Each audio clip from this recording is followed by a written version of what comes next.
Zapato derecho, zapato de Juan, por Miguel Ángel Osorio Pinta. ¡Hey! ¡Hola! Acá en el fondo del armario. Soy uno de los zapatos de Juan. Sí, no se sorprendan. Puedo hablar. Bueno, al menos siempre lo he hecho, aunque nunca había charlado con nadie y hoy lo hago con ustedes. Hasta donde yo recuerdo tengo 7 años de existir y muchos días y distancias de caminar. Se preguntarán, ¿un zapato puede hablar? ¿Y por qué está en el armario? ¿Y por qué solo un zapato? Bueno, les contaré. Espero me tengan paciencia y me presten atención. Deseo contarles de Juan y de mí, y de todos esos momentos que hemos pasado juntos. Iniciaré comentándoles que sí, somos dos zapatos los de Juan, pero izquierdo está durmiendo, está cansado, está más desgastado que yo, pues Juan tiene un pequeño problema en ese pie y pisa mal. Y como no tiene mucho dinero para ir al doctor, para ver qué se puede hacer para curarlo y caminar mejor, entonces su problema sigue igual. Ustedes se preguntarán, ¿por qué les hablo desde el armario? Hoy es uno de esos días en que Juan no sale a caminar. También se siente cansado. Y hoy no salió a realizar lo que siempre hace. Y ustedes se preguntarán, ¿qué es lo que hace Juan? ¿A qué se dedica?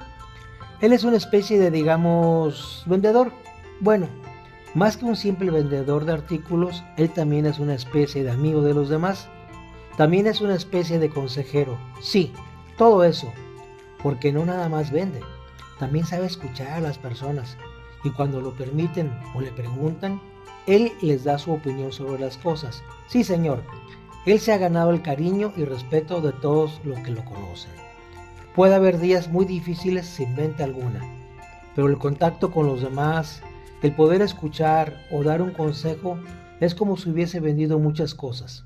Y para él, eso es tan importante como el dinero que necesita para vivir.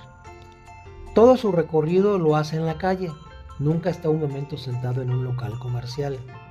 Él no nació para eso. A él le gusta sentir el aire, el contacto con las personas, ver sus expresiones y una que otra vez intentar descifrar sus pensamientos a través de sus miradas, que a veces pareciera que hablaran sin mover los labios, o también pudiesen transportarse a lugares muy lejanos sin moverse de ese espacio. Lo primero que recuerdo que empezó a vender fueron pequeños libros de bolsillo, de esos que te atrapan muy rápido y por lo mismo los lees en unas cuantas horas.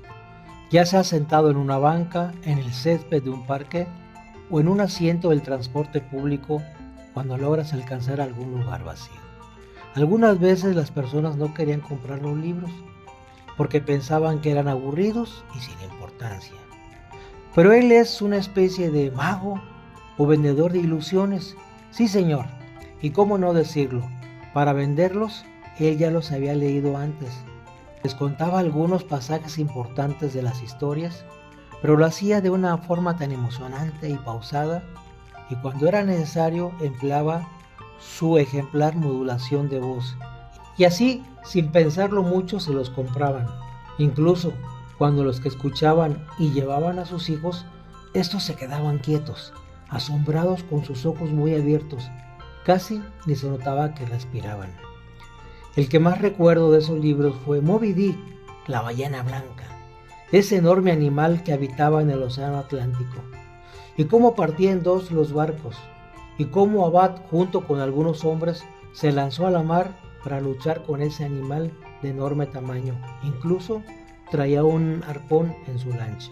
De los escuchas nadie decía nada, nadie se movía de su lugar. Juan, haciendo gala de sus cualidades histriónicas, hablaba con voz segura, movía sus brazos, representaba algunas partes del cuento con singular forma. Es más, algunos transeúntes que pasaban por ese lugar se sumaban a gozar atentamente su relato. Logré escuchar que más de alguno dijo, sí, es cierto, yo hace años lo leí, pero ahora contado así me parece como si yo lo estuviera viviendo. Increíbles aventuras que llegué a vivir con él cuando vendía libros. Pero no todo fue sencillo y divertido. Recorrimos lugares muy transitados, calles sucias, ásperas, con lodo, basura, botellas rotas, calles empedradas y con baches, y algunas de ellas muy pronunciadas, que la verdad, siendo sincero, veía a Juan muy cansado, y no solo por el tipo de calles, sino por lo que vendía. Algunas eran pesadas y también por lo que nos llegó a ocurrir. Recuerdo como una vez, cuando andábamos por las calles cercanas al centro de la ciudad, y Juan, con una voz fuerte, gritaba: ¡Ay, churros! Eran deliciosos. Y ustedes se preguntarán, ¿cómo lo sabía? Pues les diré que a pesar de estar cansado, Juan caminaba rápido y a veces le gustaba ponerle sabor a su venta. Y se notaba cierto movimiento de baile y algunas veces se caían cantidades pequeñas de azúcar y yo los llegué a pisar. Y como tenía un agujero en mi planta del pie, se notaba un ligero toque de sabor a canela. Pero cierto día íbamos por la calle de Plaza Pichátaro, a unos cuantos metros de la casa de la maestra Vero, cuando de la nada salió un perro con cierto aire de malhora.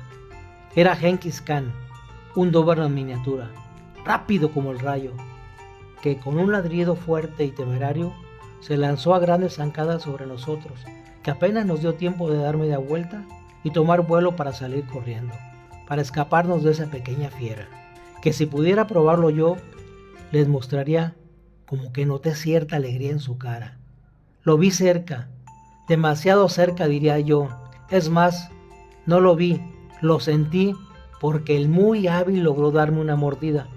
Menos mal que no fue a Juan ni a zapato izquierdo. No creerán que exagero. Todavía tengo la marca del colmillo en los dedos de mi pie. Lo conservo como si fuera un recuerdo de las muchas batallas o aventuras que vivimos en esos días. Pero no todo era trabajo. Algunos sábados por la mañana, Juan iba a una calle cercana de su colonia, en donde se reunía con todos sus conocidos. Puras personalidades. Mejor no les digo sus apodos, porque no creerían que existen tales sobrenombres que también hemos escuchado en algunas películas mexicanas.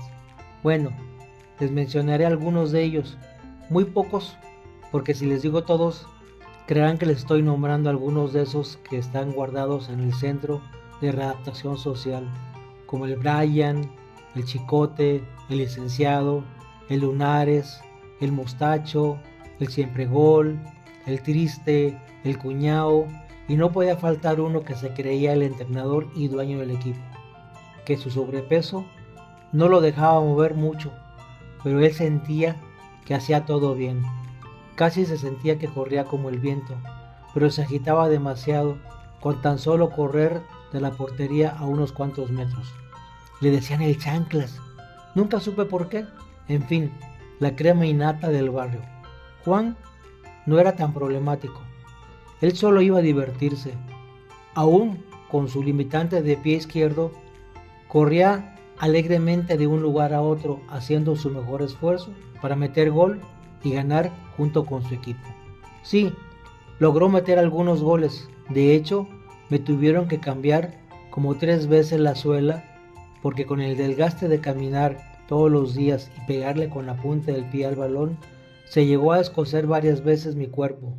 Pero eso no importaba con tal de ver a Juan feliz y divertirse con todos los de su equipo.